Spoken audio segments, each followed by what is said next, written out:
नमस्कार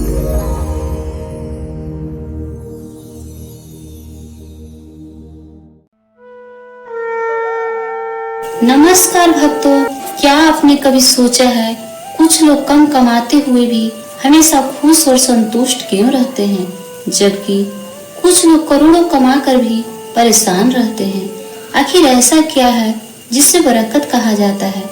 आज की इस कहानी में आपको मिलेगा इसका जवाब बरकत देवता की एक अद्भुत और सच्ची कथा में। प्राचीन काल की बात है जब मनुष्य का जीवन आज की तरह भाग दौड़ और स्वार्थ से भरा नहीं था, बल्कि उसमें सादगी, विश्वास और एक दूसरे के प्रति सच्चा प्रेम बसता था। और भक्तों, यही वह समय था जब इंसान के पास कम साधन होते हुए भी उसके पास सच्ची शांति होती थी, क्योंकि वह प्रकृति और ईश्वर के करीब रहता था। उसी समय एक छोटे से गांव में, जो चारों ओर से हरे भरे खेतों और शांत वातावरण से घिरा हुआ था, एक अत्यंत गरीब किंतु धर्मपरायण विधवा स्त्री रहती थी, जिसका नाम गौरी था। और उसके जीवन की सबसे बड़ी पूंजी थी उसका छोटा बेटा मोहन था। भक्तों, जीवन में सबसे बड़ी दौलत क्या है? यह सवाल अगर आप खुद से पूछे तो उत्तर मिलेगा परिवार, संतोष और विश्वास, क्योंकि यही तीन चीजें हैं जो कठिन समय में भी इंसान को टूटने नहीं देती। गौरी का जीवन संघर्षों से भरा हुआ था, क्योंकि उसके पति का देहांत कई वर्ष पहले हो चुका था और उसके बाद से ही उसने अकेले अपने बेटे को पालन का जिम्मा उठाया था। वह सुबह से लेकर शाम तक गांव के अलग अलग घरों में काम करती, कभी बर्तन मांजती, कभी झाड़ू पोछा करती, और बदले में जो थोड़ा बहुत अनाज या कुछ सिक्के मिलते उसी से वह अपने घर का चूल्हा जलाती थी। कई बार तो ऐसी स्थिति भी आ जाती कि उसे और उसके बेटे को आधे पेट ही सोना पड़ता। लेकिन भक्तों, यहाँ एक गहरी सीख छिपी है। कठिनाइयाँ हमें तोड़ने नहीं बल्कि मजबूत बनाने आती है। जो व्यक्ति मुश्किल समय में भी धैर्य रखता है, वही आगे चलकर सच्ची सफलता और शांति पाता है।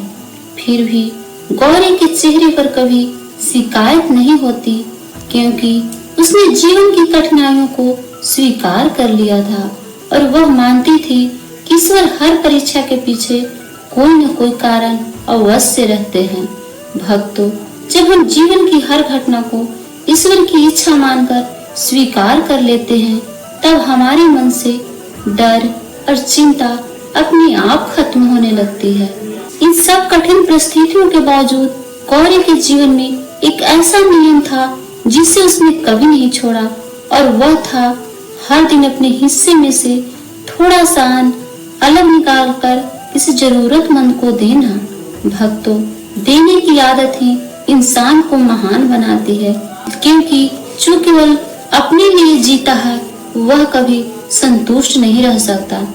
जब उसका बेटा मोहन उससे पूछता, माँ, जब हमारे पास खुद खाने को पूरा नहीं होता तब भी तुम दूसरे को क्यों देती हो? तो गौरी बड़े ही शांत भाव से कहती, बेटा, जीवन में जो भी मिलता है वह केवल हमारे लिए नहीं होता, उसमें दूसरों का भी हिस्सा होता है। और जब हम बांटना सीख जाते हैं तब ईश्वर हमारे जीवन में बरकत भर देते हैं। भक्तों, याद रखिए, बरकत दिखती नहीं है लेकिन महसूस होती है। वह यही शक्ति है जो थोड़े में भी संतोष देती है और जीवन को सुखमय बना देती है। समय धीरे धीरे बीतता गया और एक दिन ऐसा आया जब उस पूरे क्षेत्र में एक भयंकर तूफान आ गया, जिसने घरों को नष्ट कर दिया, खेतों को बर्बाद कर दिया और गांव में अन्न की भारी कमी हो गई। अब हर व्यक्ति अपने पास जो थोड़ा बहुत था उससे बचाने में लग गया, क्योंकि भय ने उनके दिलों में जगह बना ली थी। भक्तों, डर इंसान को स्वार्थी बना देता है, लेकिन जो व्यक्ति डर के समय भी दूसरों का साथ देता है वही सच्चा इंसान कहलाता है। ऐसे समय में भी गौरी ने अपना स्वभाव नहीं बदला। उसने अपने पास जो थोड़ा सा भी अनाज था उसे जरूरतमंदों के साथ बांटना जारी रखा। और यही सच्ची भक्ति है। जब हालत खराब हो तब ही अच्छे कर्म करना चाहिए। एक रात जब काले बादल छाए हुए थे, ठंडी हवाएं चल रही थी और वातावरण भय से भरा हुआ था, तभी एक अत्यंत वृद्ध और कमजोर भिखारी गौरी के दरवाजे पर आया। उसकी आंखों में भूख साफ झलक रही थी। उसने कहा, माँ, मैं कई दिनों से भूखा हूँ, अगर संभव हो तो थोड़ा सा अन्न दे दो। उस समय गौरी के घर में केवल एक मुट्ठी चावल बचे थे, जो उसके और उसके बेटे के लिए आखिरी भोजन थे। भक्तों, यही वह क्षण होता है जब इंसान की असली परीक्षा होती है। जब सामने अपनी जरूरत और किसी दूसरे की जरूरत दोनों खड़ी होती है। उस मोहन डर गया। उसे लगा कि अगर यह अन्न दे दिया गया तो वे भूखे रह जाएंगे, लेकिन उसने अपनी माँ की ओर देखा और गौरी में बिना एक पल सोचे वह चावल उस भिखारी को दे दिए। भक्तों, सच्चा दान वही होता है जिसमें त्याग होता है, जहाँ देने के बाद भी मन में कोई पछतावा नहीं होता। उस रात गौरी और मोहन भूखे सो गए, लेकिन उनके मन में शांति थी और यही सबसे बड़ी बात है। भोजन से शरीर तृप्त होता है, लेकिन अच्छे कर्मों से आत्मा। आधी रात को अचानक घर में दिव्य प्रकाश फैल गया। मोहन की आंख खुली। उसने देखा वही भिखारी अब एक दिव्य रूप में खड़ा है। चारों ओर प्रकाश ही प्रकाश है। वह कोई और नहीं, स्वयं बरकत देवता थे। उन्होंने कहा, गौरी, तुमने वह किया है जो बहुत कम लोग कर पाते हैं। जब कुछ नहीं होता और तब भी कोई देता है, वही सच्ची करुणा है।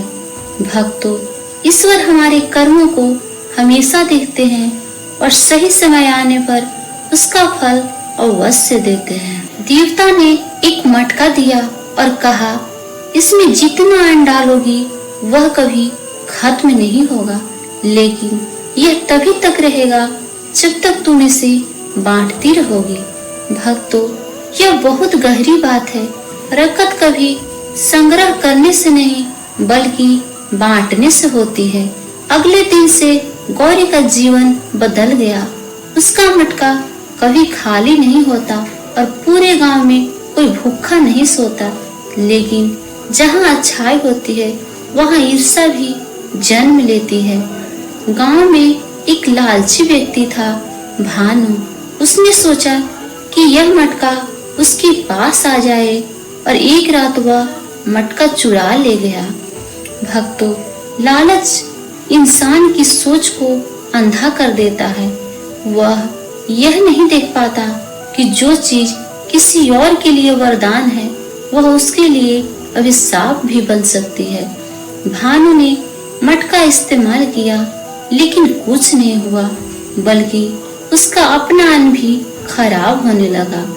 तब उसे अपनी गलती का एहसास हुआ।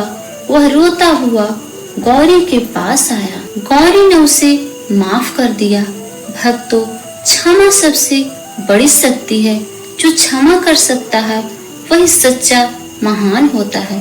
तभी बरकत देवता फिर प्रकट हुए और बोले, बरकत मटके में नहीं तुम्हारे हृदय में होती है। यह सुनकर भानु बदल गया और धीरे धीरे उसके जीवन में शांति आ गई। भक्तों, इस कहानी का सार यही है, सच्ची समृद्धि पैसे में नहीं बल्कि हमारे कर्मों में होती है। जो बांटता है वही पाता है, जो स्वार्थ छोड़ता है वही सच्चा सुख पाता है। इसलिए जीवन में हमेशा याद रखें, बरकत वही है जो बांटने से बढ़ती है और यही सच्चा सुख है। अगर आपको घर में कम होते हुए भी सबका गुजारा अच्छे से हो जाता है, अगर आपको घर में शांति और प्रेम बना रहता है, तो समझ लीजिए वहाँ बरकत का वास है। और अगर आप भी चाहते हैं कि आपके जीवन में सच्ची समृद्धि आए, तो आज से ही किसी भूखे को भोजन कराइए, किसी जरूरतमंद की मदद कीजिए, क्योंकि बरकत लेने से नहीं देने से बढ़ती है। अगर आपको यह कहानी पसंद आई हो तो वीडियो को लाइक करें और ऐसे ही और भी आध्यात्मिक कहानियों के लिए चैनल को सब्सक्राइब जरूर करें।